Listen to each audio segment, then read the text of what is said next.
Rent తర్వాత వెంటనే గుర్తొచ్చేది మనకు ఫర్నిచర్ కదా. ఫర్నిచర్ షాప్స్ అయితే సెకండ్ హ్యాండ్వి చాలా చాలా ఉన్నాయి. ఇందులో A to Z దొరికిపోతాయి. బెడ్ దగ్గర నుంచి చైర్స్, సోఫాస్, ఫ్యాన్స్, ప్లస్ ఫుల్గా బార్గెన్ చేసుకోవచ్చు మన కెపాసిటీని బట్టి. ఇంకొకటి ఏంటంటే ఇక్కడ చాలా ఫేస్బుక్ పేజెస్ కూడా ఉంటాయి అనమాట. ఎవరన్నా హౌస్ వెకేట్ చేస్తున్నా, అర్జెన్సీగా ఇండియాకి వెళ్ళిపోవాలనుకున్న వాళ్ళు కూడా చాలా చాలా రేట్ తక్కువకే పెడతారు. అవి మన లక్ని బట్టి కూడా దొరుకుతాయి ఒక్కొక్కసారి, మనం అది చెప్పలేం. కానీ బట్ సెకండ్ హ్యాండ్ షాప్స్ అయితే ఫుల్ అవైలబుల్ ఉన్నాయి.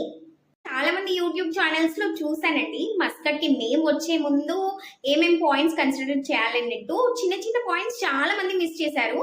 సో ఈ చిన్న చిన్న పాయింట్స్ ని కూడా నేను మిస్ చేయకుండా చెప్తున్నాను, సో దట్ మీకు చాలా చాలా హెల్ప్ఫుల్ అవుతుంది అని. ఇప్పటి వరకు అయితే నా వీడియో చూస్తుంటే మీకు నచ్చినట్టయితే ఒక లైక్ ఇవ్వండి.